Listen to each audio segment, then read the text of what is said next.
بسم الله الرحمن الرحيم والسماء ذات البروج واليوم الموعود وشاهد ومشهود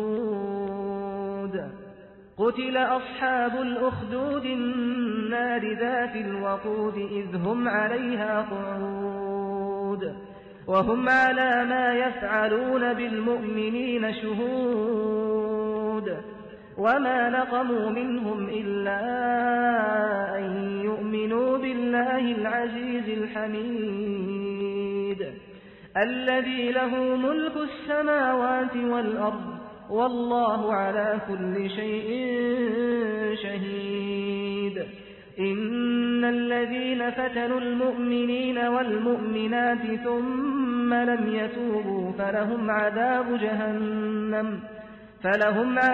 جهنم ولهم عذاب الحريق إن الذين آمنوا وعملوا الصالحات لهم جنات تجري من تحتها الأنهار ذلك الفوز الكبير إن بطش ربك لشديد إنه هو يبدئ ويعيد وهو الغفور الودود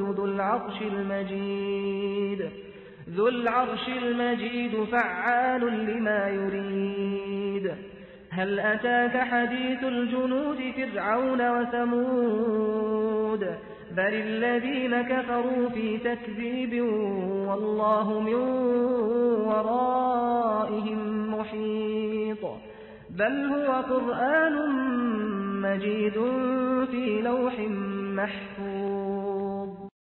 Sura Al-Buruj. Ang mga bituin. Sa ngalan ng Ala, ang mahabagin, ang maawain.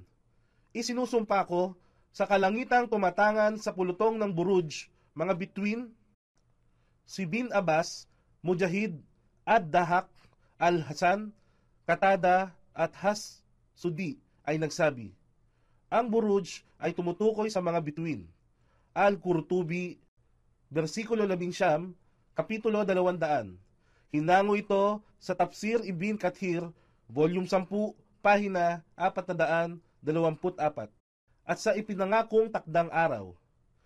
Si Ibn Hatim ay nagtala mula kay Abu Hurairah na ang sugo ng Ala ay nagsabi, at sa ipinangakong araw, ito ay tumutukoy sa araw ng paghuhukom, at ang sumasaksi, ito ay tumutukoy sa araw ng Biyernes, at ang araw ay hindi sumisikat o lumulubog ng higit na mainam kaysa sa araw ng Biyernes. Sa araw na ito, may isang oras na walang Muslim, na hindi nakaranas nito habang siya ay nagsusumamo sa Ala ng mga kabutihan, maliban na ang Ala ay ipagkakaloob sa kanya ang kanyang ipagsusumamo. Hindi siya humingi ng paglingap sa Ala maliban na siya ay pangangalagaan ng Ala laban dito. At sinasaksihan, ito ay tumutukoy sa araw ng Arafah, sa panahon ng Hajj. At Tabari, versikulo 24, kapitulo 332.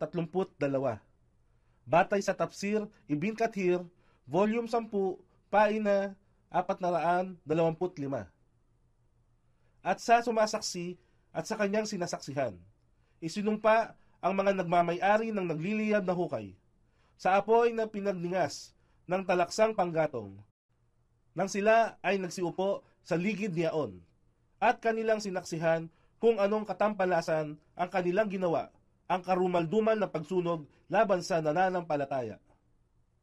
At sila, mananampalataya, ay walang masamang ginawa maliban na sila ay naniwala at sumamba sa Ala, ang ganap na makapangyarihan, ang tanging nararapat sa papuri, na siyang nagmamay-ari ng kapangyarihan sa mga kalangitan at ng kalupaan, at ang Ala, ang saksi sa lahat ng bagay.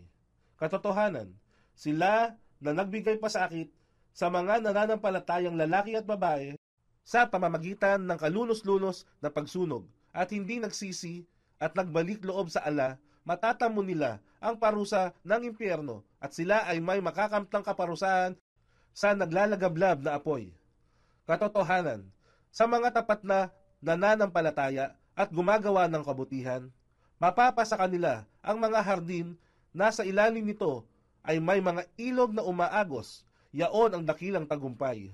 Katotohanan, ang ipapataw na kaparusahan ng inyong Rab ay lubhang mahapdi.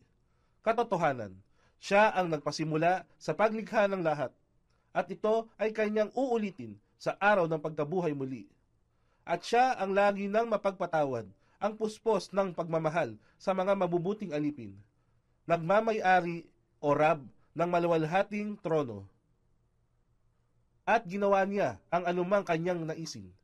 Narating na ba sa iyo ang kasaysayan ng mga hukbo ni Firaun, Paraon, at ang tribu ng Tamud? Ngunit sa kabila ng nagdaang kasaysayan nito, yaong mga nagtakwil ng pananampalataya, kafirun, ay patuloy na nagtatakwil sa katotohanan ng mensahe ng Islam. Datapwat ang ala ang sumasakop sa kanila, batid niya ang kasamaan at ang kaukulang parusa nila. Walang alinlangan, ito ang maluwalhating Quran na nasa iniingatang talaan, ang Al-Law Al-Mahfuz.